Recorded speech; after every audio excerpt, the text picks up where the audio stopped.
What is going on, everybody? It's Jarrett here. Just wanted to film a really quick video. I had a crazy dream last night, and it had Jim Rohn in it. Either Jim Rohn or Zig Ziglar, right? And it just really got me thinking to leadership in general. And then as I was bringing my son to school this morning, I just started, whenever you kind of, I don't know about you, but whenever I get into that, like half sleep, half dream, like things just start downloading to my mind. And so that was happening this morning before I woke up. And then bringing my son to school, driving home, I wanted to pull over and write like a bunch of notes, but it was just kind of getting downloaded. And I was really thinking about leadership and what that means, and not only what it means, but really what it looks like in today's society, today's workplace, today's schools, everywhere we go, in today's government. What does leadership look like? And what are the attributes of a leader? Like, what really makes a leader, and what makes a good leader a great leader, or a great leader the best leader? And so obviously to even digest this or even understand it, one of the first things that I like to do is look up, the definitions of what a leader is and what does that look like, right? And so really quickly, I'm going to throw 3 definitions at you. And this is the kids' definition, because I wanted to get the simplest version of what a leader is. And Webster says that a leader is someone or something that leads or is able to lead. Now, it says that this is a noun, but within the structure of this sentence, and I'm not an English major, and maybe some of you may correct me, that's fine, but someone or something that leads or is able to lead.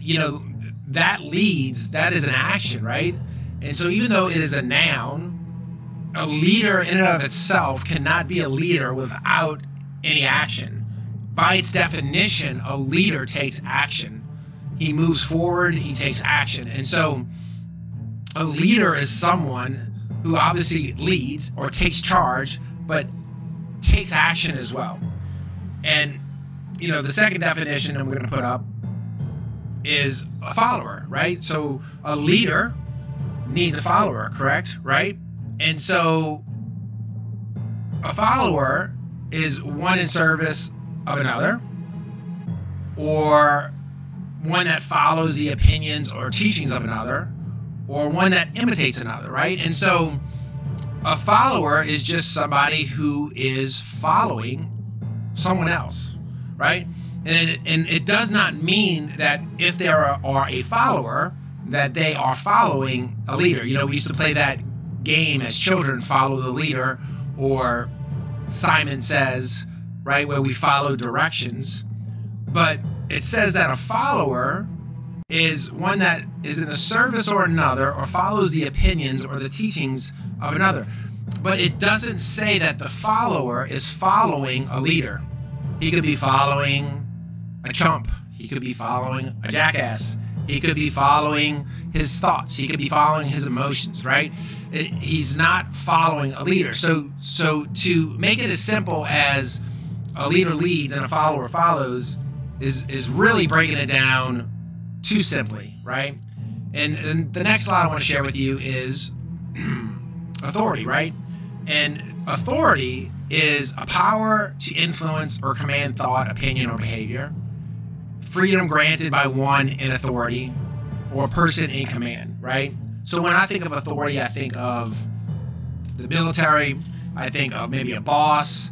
I think of, your subordinate, like somebody who's in charge of you, tells you what to do, those kind of things. And so when you start thinking about all 3 of those definitions and you put them together, it really kind of gives you an idea, I believe, at what a leader really is.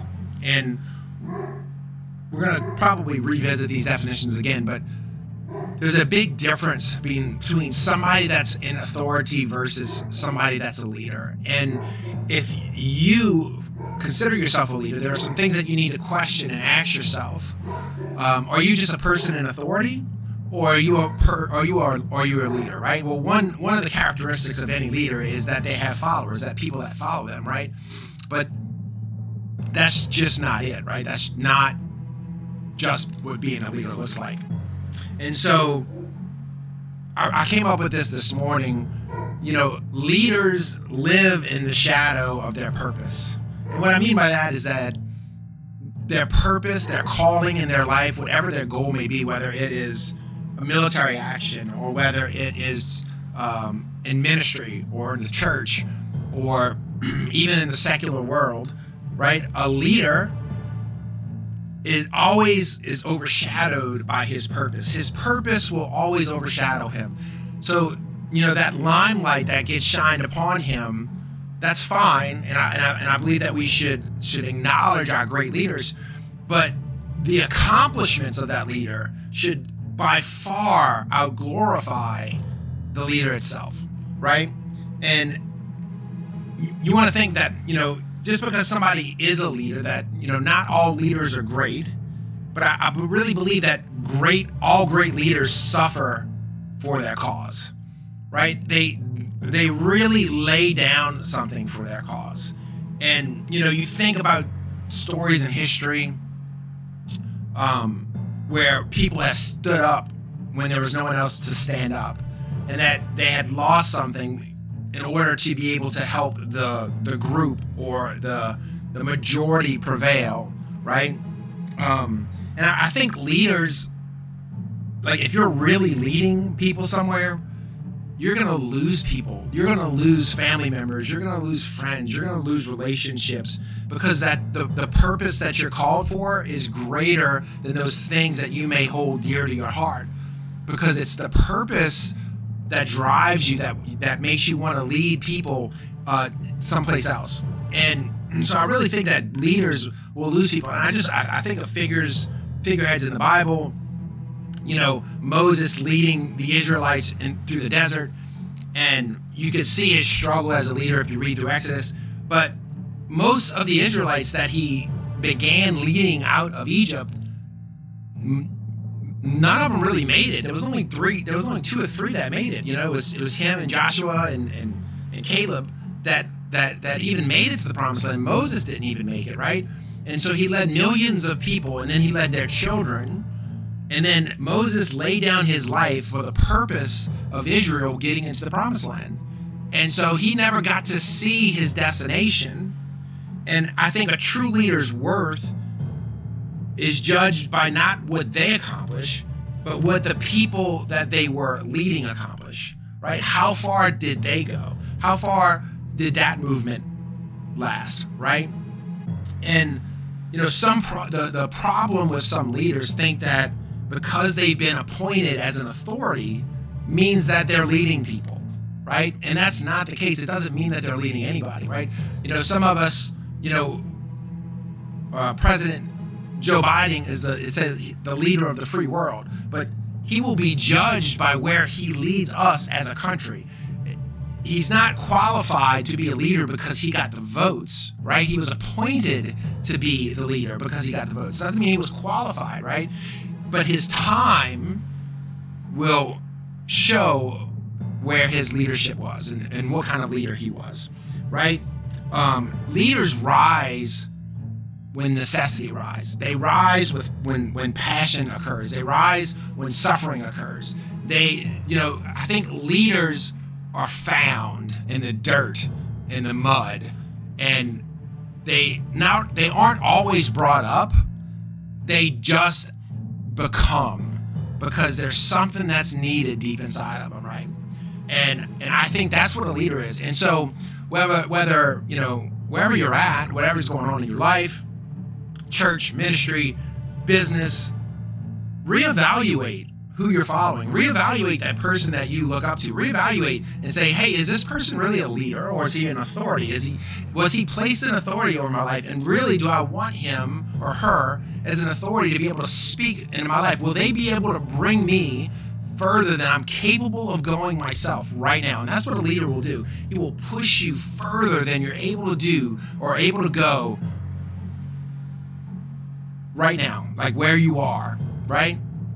And so I wanted to share another thing with you. This is this is by John Wesley. I don't think you can even read it. So what I'll do is I'll read it off the screen for you. But John Wesley was a minister in the 18th century.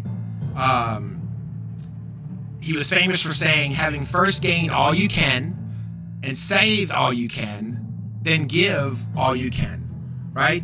And it says in 1731, he began to limit his expenses so that he would have more money to give to the poor. Now, in his first year, his income was 30 pounds, and he found out that he could live on 28, and so he gave away 2.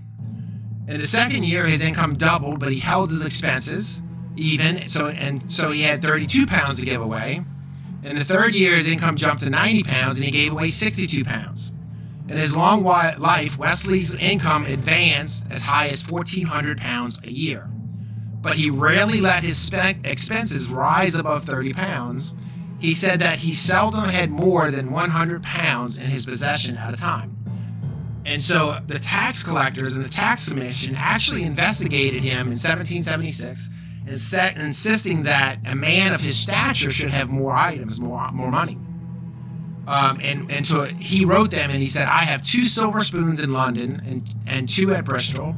This is all the plate that I have at present, and I shall not buy any more while so many round me want bread. And then when he died at the age of 87, the only thing that mentioned was in his will was the coins to be found in his pocket and in his dresser. Most of the 30,000 pounds he had earned in his life he'd given away. He wrote, I cannot help leaving my books behind whenever God calls me hence, but in every other respect, my own hands will be my executors. So John Wesley led, one of the greatest revivals. He was part of one of the greatest revivals in history, where millions of people followed him, and he gave everything of himself, right? Made all this money and just gave it away because he knew that that money would push the people that were following him and push the people that were coming after him further and help them, right? Then, of course, we can even go back and we can look at, John F. Kennedy, who has so many awesome quotes. Most of you know this one. He says, ask not what your country can do for you, but what you can do for your country, right? It's the epitome of laying yourself down to say, hey, you know what? I'm going to put myself down so that the greater good can prevail, right? And I just think that's so awesome that he's able to say that. And then, do not pray for easy lives. Pray to be strong men, In the world today, we complain so much, we worry so much, and most of us don't have a whole lot to complain about. But we don't want to get stronger. We don't want to meet the thing that is stopping us head on. We want it to go away, right? And so a leader will push you and bring you further than that and say, hey, you don't need a smaller problem. You need to be stronger. You need to be a stronger, bigger man or woman, right? Don't pray that the problem gets smaller. Pray that you get bigger, right? And then, again, John F. Kennedy, if not us, who? And if not now, when, right? And so those were kind of just the thoughts that I put down on paper today. And so I hope that they resonate with you, because I believe there are so many people out there that are called to lead, and they're called with a purpose, and they have passion in their hearts, and they have been put in positions of people that they're under authority, right? And I believe in authority 100%, but they're not being led, right? They're not being led. And sometimes those underdogs, those people who aren't being led, those are the ones that are called to be the leaders. Those are the ones that have to step up and say, you know what, I'm going to take the reins. I'm going to lead. There's nothing that's going to stop me. And so if that's you, I just want to encourage you today, move forward, get better, get bigger than your problems, right? And just because you're underneath somebody right now does not mean you'll be there forever. The seasons come and go. Every year we have a winter. Every year we have a fall. Every year we have a spring. Every year we have a summer. And it stays consistent. So you don't have to stay in the same place you are, right? Like, get out from where you are and grow bigger than your problems. And if you're called to lead, then lead. but be willing to risk and lay down and suffer for what your purpose is and what your cause is. That's all I got today. Again, I'm Jared, business entrepreneur, whatever you want to call me. If you like the video, please share it. Hit the subscribe button. I really appreciate it. And guys, I hope to talk to you soon.